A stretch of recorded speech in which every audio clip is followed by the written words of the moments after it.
FS Expo kicked off yesterday with a series of product announcements. I was there recording from the front row, so without further delay, let's get into all of those announcements. Now, after a short introduction from FS Expo's Evan, first up was Thrustmaster, who announced a new piece of military jet hardware, the Viper TQS. TQS standing for Throttle Quadrant System. Available in 3 packs, either as a throttle and panel separately, or indeed together as a mission pack. With a full metal construction and 1:1 scale of a real F-16 Viper, but of course it's known as the Fighting Falcon officially, this is set to have a premium feel, but for that you definitely will pay for it. The prices are on the screen now.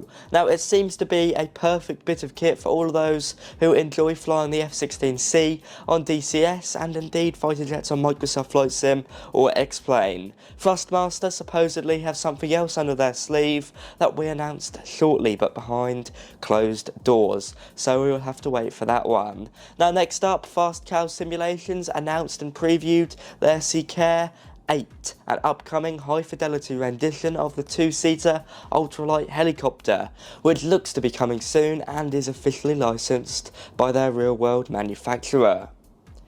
Now, a cool add-on was then previewed on the screen which may interest some, called Beyond ATC, which looks to be an advanced offline air traffic control solution that fixes many of the issues with default ATC by allowing you to speak to controllers with your own voice, and FAA and ICAO phraseology and radio telephony being brought in to Microsoft Flight Sim, as well as also working with external AI traffic providers. It looks cool and will be a very handy tool for many, especially those looking to enter that sim. Now, Allied Cockpit Equipment then took to the stage. They then revealed and discussed their Boeing 737 Next Generation MIP Master Interface, a device for home cockpit builders that has a focus on value and being as affordable as possible, as well as also being easy to use by being plug and play. Now, personally, I am none the wiser to what this is all about because I don't build a 737 cockpit, but if you are, I'm sure it's good news to you. Now, A2A Simulations then previewed something that sent the relatively tame crowd into a frenzy for a brief moment. The room of many hundreds of people felt a bit like the end of a really good concert, at least briefly anyway. With AccuSim, they previewed their Comanche 250, and it looks to be one of the most advanced general aviation aircraft ever to be released for a simulator and indeed Microsoft Flight Sim. With fluid aerodynamics to the sun visor shaking in relation to the stage of flight, to a unique engine startup every single time. It looks absolutely incredible. A2A have been quiet for some time, and you can see why now. They've very obviously been working on this so stringently behind the scenes, and it looks superb. Over 3 hours into all the product announcements, some of the team from Navigraph took to the stage to discuss weather layers, which is a new feature that's been incorporated into Navigraph charts. It looks really cool, and indeed you can try this out for yourself right now, so no excuses. If you've got Navigraph charts, do try out the new weather layers feature. Now it's time to focus on Honeycomb, and they did all have 20 minutes or so each, but Honeycomb really took it to the limit. You know, this was absolutely chock-a-block with information, so I've got to read my script for this one, so do bear with me. First up, from the Honeycomb boss, we heard about the Charlie rudder pedal delays, and to be perfectly honest with you all, he was very transparent about it. There was no waffle here. He basically said he would prefer for you guys to be frustrated because of a delay than a low quality product, which is fair enough. Of course, in a perfect world it would be delivered on time, and if you don't want to wait, or you can of course get your money back, but for those of you that do wait, you will be compensated, I believe, with a free hat, which some might get annoyed by, but I think that's quite cool, and indeed $50 of store credit at Honeycomb. Now, after he acknowledged them, first up it was the Alpha Flight Controls Lite, which is basically a slimmed down version of their current Alpha Flight Controls. It hasn't got a panel on there, and there's a few other features that have been taken away, but for that it means you get it a lot cheaper at $199 US.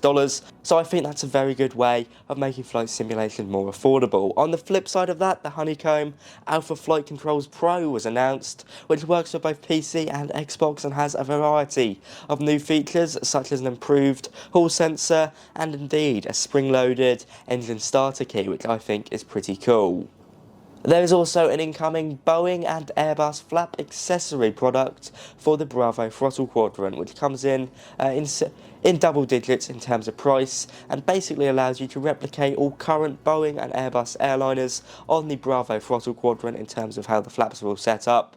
There is two exceptions. I believe one is the 787, just because it's built a bit different. Now sadly, it seems that the Tango Foxtrot HOTAS setup has been put on hold for now, with details here being sparse. Now something awesome that sent the crowd once again into a frenzy was also previewed here, the Delta Flight displays, which are either 12-inch or 7-inch displays, 1080p touchscreens with a motion sensor, as well as a few SIM switches that allow you to pull out your flight instruments and to configure them into something that resembles an aeroplane or helicopter's cockpit. Now, a really good highlight as well is Honeycomb's commitment to actually helping out school kids throughout the USA, and they're doing this through a flight sim academy, working with some of aviation's biggest companies and organisations such as AOPA, to bring more kids into STEM and aviation by, of course, sending loads of free Honeycomb products, by the looks of it, to schools around America, or the USA I should say. Then it was time for Jorg and Seb from Microsoft Flight Sim and Asobo to take to the stage for what I guess you could say was the keynote speech of this event, and they cleared up a lot of details on Microsoft Flight Sim 2024, so once again I probably will dedicate a full video to this. Aside from details on Microsoft Flight Sim, they also announced that for free for at least a week, the Ford Trimotor has been released, and the Boeing 307 Stratoliner will be the next local legend, as well as the upcoming Texas City update. But let's go over to terms of Microsoft Flight Sim 2024. Personally, I am quite optimistic now. The guys basically said that they've reached the limit with how far they can continue to take Microsoft Flight Sim 2020 based on the current code. Now, this does not mean they won't support Microsoft Flight Sim 2020. They will continue to, but at least in their eyes, MSFS 2024 is very much needed. It features a more advanced tool designed to more accurately create the world, known as a digital twin, awesome new physics, especially with a hot air balloon which they previewed, seasons, more accurate AI traffic, and a new weather engine. I do understand many of these features were requested in Microsoft Flight Sim 2020. But clearly, major free development of Microsoft Flight Sim 2020 cannot continue at its current rate, for good or bad. It is a shame, but at the end of the day they are a business, so money is going to be in their minds, but it's also very clear from just speaking to them that Jorg and Seb are incredibly passionate about Microsoft Flight Sim, about aviation and flying, so I don't think this is a shameless money grab. I think there is a lot of logic behind this decision. So I'm personally very optimistic for it and looking forward to Microsoft Flight Sim 2024. There'll be a dedicated video here covering a lot more information we received. The weather engine also is looking fantastic, with Aurora Borealis also coming in Microsoft Flight Sim 2024, so that's something to look forward to. But on that note, guys, thank you very much for watching. I'm off to go to the Expo now, which is just down the road. It's boiling hot. I'm sitting in front of the sun going through a window, so I'm almost sweating right now. But on that note, guys, thanks very much for watching. I'll see you around. This has been Brandon from Houston. Bye bye.